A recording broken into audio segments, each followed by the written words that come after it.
વાત કરીએ છીએ. હા, શાંતિ શાંતિ. કોઈ પોલીસ વાળો એવું ના સમજે, કોઈ બી મગજમારી નહીં કરતા. હા, કેમ રોકી કાઢશે એની વાત કરો. તમને એટલા માટે રોક્યા છે કે ત્યાં તમે જઈને કાયદો વ્યવસ્થા બગાડો. કઈ જગ્યાએ જઈને કાયદો વ્યવસ્થા અહીંયા કરો છો અત્યારે તમે માણસોને. હા, અમારો વિસ્તાર છે, હું ચૂંટાયેલો ધારાસભ્ય છું.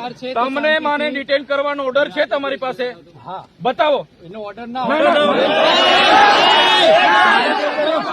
શાંતિ રાખો ને, શાંતિ રાખો. તમે કાયદામાં જોગવાઈ છે ધારાસભ્યના ઘરે પોલીસ મૂકવાની જોગવાઈ તમારામાં કોણે તમને સત્તા આપી છે ભાઈ? રાતે કોણે પોલીસ મૂકી હતી મારા ઘરે? બંદોબસ્ત બધી જગ્યાએ રાખી શકીએ. કેમ આજે જ કેમ બંદોબસ્ત મારા ઘરે મૂક્યો તમે? બિલકુલ નહીં. કાયદો અને વ્યવસ્થા અમે પણ જાણીએ છીએ. અમે કોઈ પ્રકારનો કાયદો વ્યવસ્થા હાથમાં લેવા નથી માંગતા. તમને હું રિક્વેસ્ટ કરું છું, તમારી વર્દીનું સન્માન કરું છું. સાંભળો મારી વાત. તમારા પીઆઈ અને પીએસઆઈ મારા પર ખોટી એફઆઈઆર કરી. તમે ક્યાં હતા? આ મંડળી ગેરકાયદેસર છે. તમે આ ટોળું બેવું કર્યું છે, ગેરકાયદેસર છે. એટલે અહીંયા તમે કેમ તમે કેશો તેમ ચાલવાનું છે? કાયદો કેમ થશે? મને અટકાવ્યા એટલે પબ્લિક આવી છે. કેમ મને રાત્રે અટકાવ્યા છે તમે?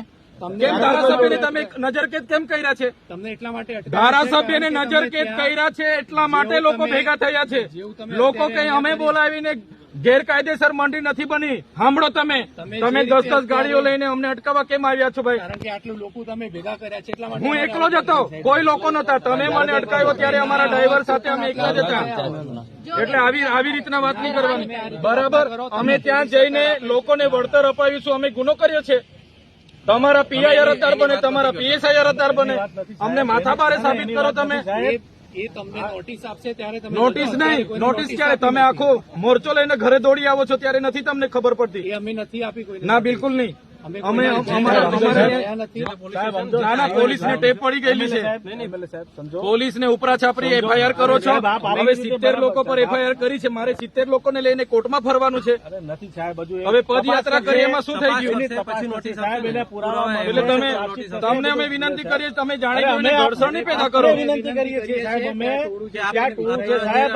તમે કેમ હવે મને અહીંયા ઉચકી જવાની શું જરૂર પડી? ચાલો ને, મેં આવું છું પોલીસ સ્ટેશને. ચાલો આપનો વિસ્તાર છે, આપ બોલી શકો. તમે 2 એફઆઈઆર, તમારા પોલીસ અધિકારીઓ 2 એફઆઈઆર કરી, મને પૂરી દો. તમને સંતોષ થાય તો જેલમાં મોકલી આપો. અમને કોઈ સંતોષ તો પછી હું મગજ મારી કાયદાનો ભંગ ક્યારે નહીં કર્યો. પણ આ ભાઈ આ પબ્લિક જોઈ લો. અમને આટલા બધા ગાંધીજી હતા ને, અંગ્રેજો સામે લડ્યા હતા, મીઠાનું સત્યાગ્રહ કર્યું તો પરમિશન નહોતી લીધી અંગ્રેજો પર. તમારા પર કેટલી વાર લેવાનું? એકાદ વાર આપો છો તમે? એટલે બધા શાંતિ રાખજો. મીઠાનું સત્યાગ્રહ પરમિશન નથી લીધું. ભણેલા હોય તો વાંચી લેજો. હજુ તમે પોલીસની ગાડીમાં સાહેબ આવી જાઓ, પ્રેમ ચાલતા આવી છે તો પછી હું ઉભા કરો છો?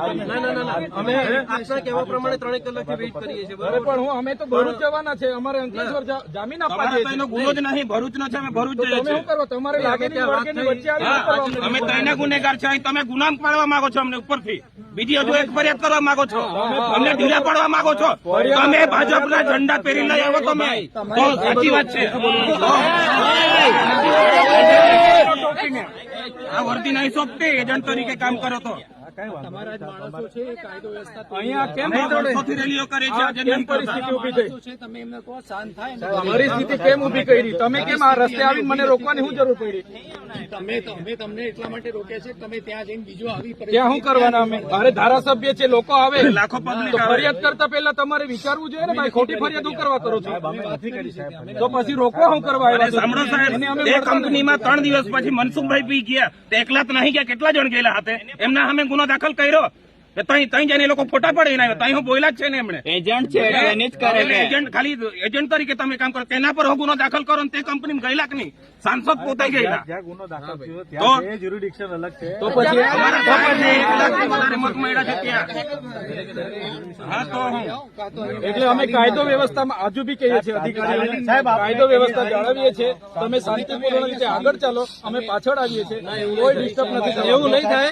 અમે હટીશું નહીં. પોલીસની ગાડીમાં અરે ચાલતા જવાનું છે.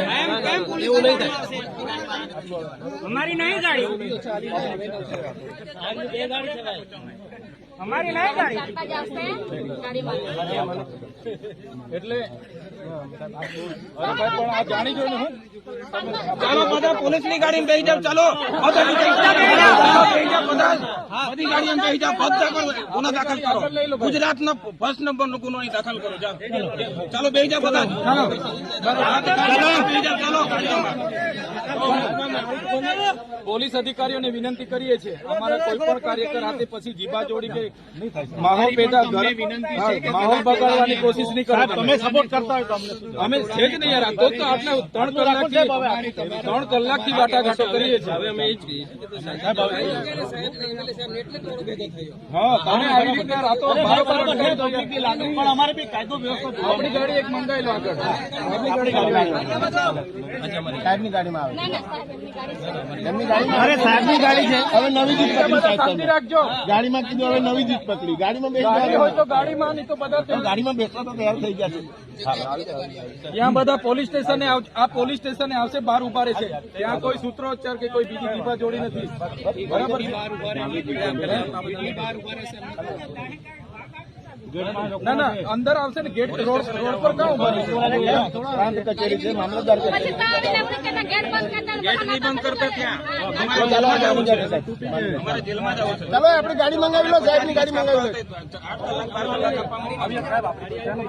હવે પછી દીપા જોડી ઘર્ષણ કરવાની જરૂર જ નહીં સાહેબ. બરાબર અને કોઈ પોલીસ અધિકારી કોઈ આગેવાન કોઈ લીડર સાથે ઘર્ષણ નહીં પેદા કરે ભાઈ. સાહેબ તમારી ગાડીઓ આગળ ચાલ.